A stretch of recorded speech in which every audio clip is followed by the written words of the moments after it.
Om Swastiastu. Halo teman-teman, perkenalkan saya Nikita Sri Handayani, NIM 20141010114, Program Studi Hukum Agama Hindu, jurusan Dharma Sastra, Stah Negeri Empu Kuturan Singaraja. Nah, di sini saya akan menjelaskan mengenai kriminologi dalam perspektif biologi dan juga kriminologi dalam perspektif psikologi. Nah, yang pertama terkait dengan kriminologi dalam perspektif biologi. Nah, ada dua kelompok teori yang menggunakan istilah biologi. Yang pertama yaitu sosiobiologi yang melihat aspek genetika untuk menjawab problem sosial, dan yang kedua itu ada biososial kriminologi yang melihat interaksi biologi dan lingkungan untuk menjawab problem sosial masyarakat. Nah, asumsi utama dalam perspektif biologi ini yaitu bahwa tingkah laku kriminal berdasarkan pada asumsi fungsi determinasi, sehingga seseorang bertingkah laku berbeda dengan yang lain karena mereka mempunyai struktur yang berbeda. Perbedaan struktur ini dapat terjadi karena pengaruh dari kromosom, gen, hormon, dan juga tipe tubuh. Nah, ada beberapa klasifikasi teori-teori biologi. Yang pertama mengenai teori biologi inferior, dan yang kedua ada teori bentuk tubuh, yang ketiga ada teori perbedaan dan kecacatan, dan yang terakhir teori vitamin dan nutrisi. Nah, yang pertama terkait dengan teori biologi inferior. Nah, teori ini berasumsi bahwa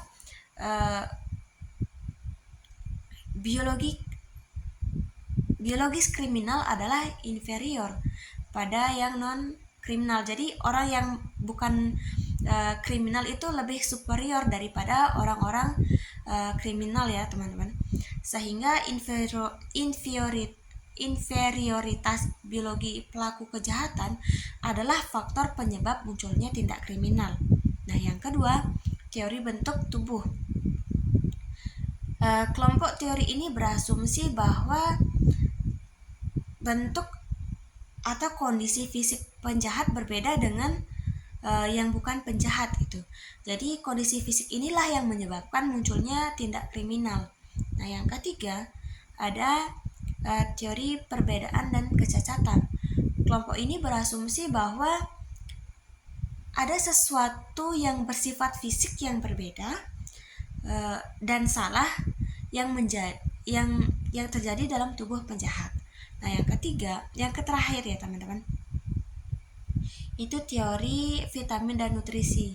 Nah, kelompok teori ini berasumsi bahwa apa yang dimakan dan tidak dimakan oleh pelaku kriminal itu mempengaruhi tingkah lakunya dalam menyebabkan atau menimbulkan tindak kriminalitas.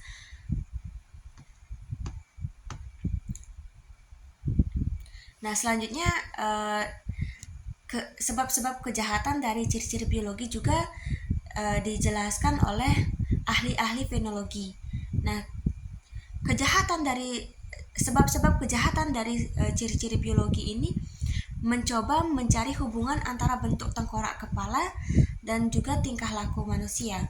Dari teori ini berhubungan dengan pendapat dari Aristoteles yang menyatakan bahwa otak merupakan organ dari akal. Jadi ajaran ini berdasarkan pada preposisi dasar, yaitu bentuk luar tengkorak kepala sesuai dengan apa yang ada di dalamnya dan bentuk dari otak. Sehingga tidak langsung teori ini menjelaskan bahwa bentuk kepala seseorang atau tengkorak seseorang itu menyesuaikan dengan apa yang ada di dalamnya, dan itu adalah otak itu sendiri gitu. Dan di lain hal,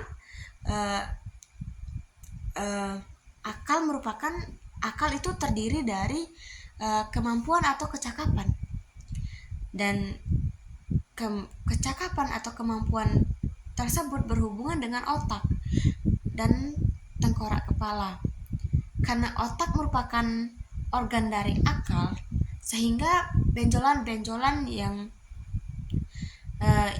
terbentuk dalam tengkorak manusia itu dianggap merupakan petunjuk kemampuan atau kecakapan tertentu dari organ atau dari otak itu sendiri, atau dibilang akal itu sendiri.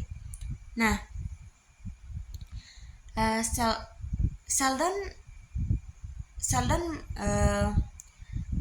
membandingkan dengan dunia hewan, teman-teman. Nah, beliau membagi kelompok hewan menjadi herbivora dan juga karnivora, yang kemudian membagi manusia menjadi 3 tipe berdasarkan panjang atau pendeknya usus. Yang pertama ada tipe endomorfik yang memiliki sifat sabar dan juga lamban. Yang kedua ada tipe mesofik yang memiliki sifat aktif dan juga agresif. Lalu yang terakhir itu tipe etomorfik yang memiliki sifat introvert, sensitif terhadap kegaduhan dan juga gangguan.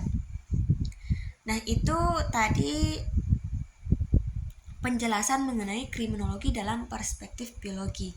Nah, selanjutnya saya akan menjelaskan kriminologi dari perspektif psikologi.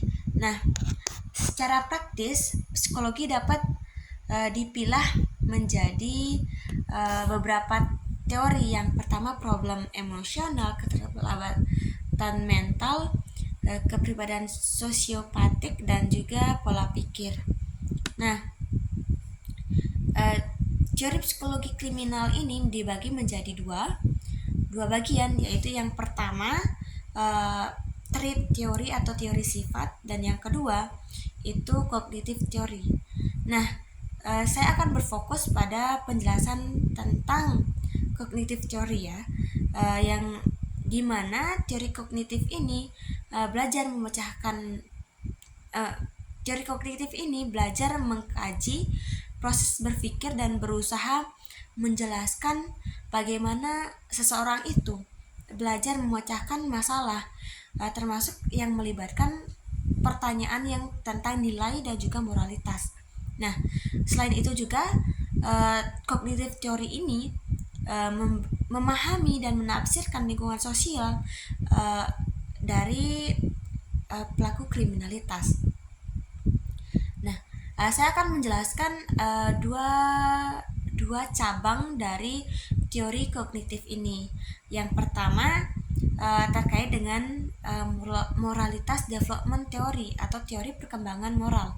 Cabang ini berasumsi bahwa individu menjadi kriminal ketika mereka tidak berhasil menyelesaikan perkembangan intelektualnya dari anak-anak hingga dewasa. Nah, teori ini juga dikemukakan dalam penelitian Sutherland dan juga Cressy yang berpendapat bahwa keterlambatan mental dan psikologi merupakan figur penting dalam pelanggaran peraturan.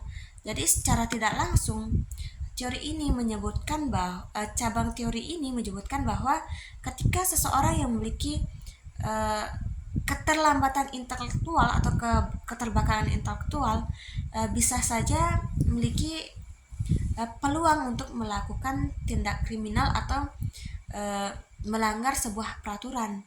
Nah, yang kedua terkait dengan cognitive information processing theory. Nah, teori pemrosesan informasi kognitif yang menunjukkan bahwa orang membuat keputusan jadi teori pemrosesan informasi kognitif ini melibatkan studi tentang persepsi manusia, pemrosesan informasi, dan pengambilan keputusan. penelitian psikologi menunjukkan bahwa seseorang membuat keputusan dan terlibat dalam serangkaian proses berpikir yang kompleks atau langkah-langkah. Jadi secara tidak langsung bahwa menjelaskan bahwa seseorang mengambil sebuah keputusan itu melalui serangkaian berpikir yang kompleks atau langkah-langkah berpikir yang kompleks, sehingga tidak kemungkinan orang yang memiliki, kembali ke teori yang tadi, yang memiliki keterbelakangan intelektual atau memiliki keterlambatan dalam perkembangan intelektualnya, itu memiliki peluang yang besar untuk melakukan sebuah tindak kriminal gitu. Itu yang bisa saya tangkap dari kedua cabang-cabang teori kognitif ini. Nah, itu saja yang bisa saya sampaikan mengenai dengan materi kriminologi dalam perspektif biologi dan juga kriminologi dalam perspektif psikologi. Nah, itu saja, saya tutup dan sampai jumpa.